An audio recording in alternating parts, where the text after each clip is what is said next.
বিধায়কনাথ বাপ্পা চ্যানেলে স্বাগত।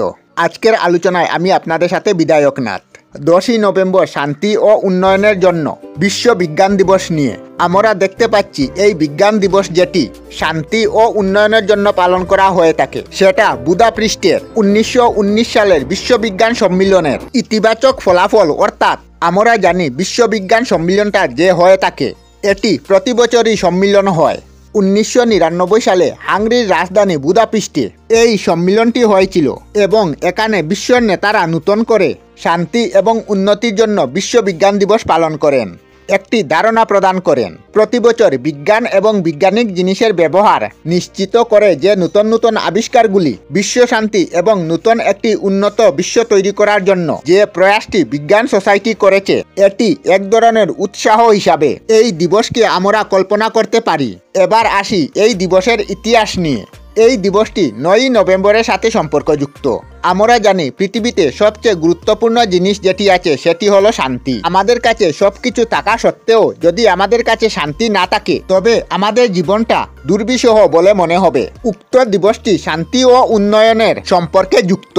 আমরা এর ইতিহাস গভীরভাবে পর্যালোচনা করলে দেখতে পাই দ্বিতীয় বিশ্বযুদ্ধের পরবর্তী বার্লিন প্রাচীর পতনের স্মরণে বিশ্ব স্বাধীনতা দিবস তৈরি হয়েছিল। কিন্তু তারপর দেখা যায় যে বার্লিন প্রাচীরের পতনের ঘটনা এখান থেকে কিন্তু শৈবিক শান্তি এবং বিকাশ উন্নয়নের একটি আলোচনা শুরু হয়। কেন এই আলোচনা শুরু হয় আমরা এই বিষয়টি নিয়ে আলোচনা করব। ধরুন আমি এখন করিমগঞ্জে থাকি এবং আমার পরিবার থাকে শিলচরে। আর হঠাৎ করে যদি ঘোষণা আসে করিমগঞ্জ এবং শিলচরের মাঝখানে একটি দেওয়াল তুলে দেওয়া হবে এবং কেউ কারো সাথে দেখা সাক্ষাৎ করতে পারবে না, কোনো ধরনের যোগাযোগ স্থাপন করতে পারবে না, তখন বিষয়টি কেমন হবে? নিশ্চয়ই বিষয়টা আমাদের জন্য ভালো হবে না। কেননা যদি আমার পরিবার ও আমার মধ্যে কোনো সংযোগ না থাকে, যদি আমার পরিবার আমার থেকে বিচ্ছিন্ন হয়ে যায়, তাহলে করিমগঞ্জ শহরে আমি যতই শান ও সহগতে থাকি না কেন আমি কিন্তু শান্তিতে থাকতে পারবো না, বা আমার মধ্যে যে আত্মিক প্রসন্নতা আছে সেটি কিন্তু কাজ করবে না। বার্লিন দেওয়ালের ক্ষেত্রেও একই রকম ঘটেছে। সেই ইতিহাসটি যদি আমরা দেখতে চাই তাহলে দেখতে পাবো দ্বিতীয় বিশ্বযুদ্ধ শেষ হওয়ার সময় জার্মানি পূর্ব এবং পশ্চিম জার্মানিতে বিভক্ত হয় এবং দেখা যায় অনেক মানুষের পরিবার পশ্চিম জার্মানিতে রয়ে গেছে কিন্তু সে পূর্ব জার্মানিতে আটকা পড়ে গেছে। আবার বিপরীত ঘটনাটি লক্ষ্য করা যায়, পশ্চিম জার্মানি আমেরিকার অধীনে এসে যায়, পূর্ব জার্মানি তৎকালীন সোভিয়েত ইউনিয়নের অধীনে চলে যায় এবং 1949 সালে যে পূর্ব জার্মানি সে কিন্তু একটি স্বাধীন রাষ্ট্রের মর্যাদা পেয়েছিল এবং আমরা দেখতে পাই হঠাৎ করে এই পূর্ব জার্মানি বার্লিন শহরে একটি দেওয়াল স্থাপন করার ঘোষণা দেয়। তখন পূর্ব জার্মানি ও পশ্চিম জার্মানিদের মধ্যে একটি ভেদ দেখা দেয় এবং এই ভেদের ফলে বলি হয় হাজার হাজার মানুষ যাদের পরিবার পূর্ব জার্মানিতে পড়েছে তাদেরকে পশ্চিম জার্মানিতে থাকতে হয় এবং তাদের মধ্যে কোনো ধরনের যোগাযোগ ছিল না।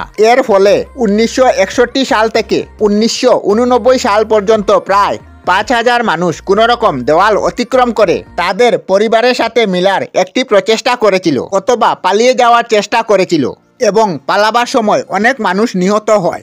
এরপর 1989 সালের দিকে পূর্ব জার্মানি ও পশ্চিম জার্মানির সঙ্গে যে বিধিনিষেধ ছিল তা ধীরে ধীরে তুলে দেওয়া হয় এবং তারা তাদের পরিবার পরিজনদের সাথে মেলামেশার সুযোগ পায়। এরপর পূর্ব জার্মানি ও পশ্চিম জার্মানির লোকেরা এই প্রাচীরটিকে ভেঙে ফেলে। এই ঘটনার 1 বছর পর জার্মানি আবার এক হয়ে যায় এবং তারা শান্তি পায়। এখন শান্তির সাথে বিজ্ঞানের সম্পর্ক কি? 2001 সালে ইউনেস্কো কর্তৃক ঘোষণার পর থেকে শান্তি ও উন্নয়নের জন্য বিশ্ব বিজ্ঞান দিবস বিশ্বজুড়ে পালিত হয়। বিজ্ঞানের জন্য অনেকগুলো সুনির্দিষ্ট প্রকল্প উন্নয়নের জন্য বিশ্ব বিজ্ঞান দিবস পালন করা হয়।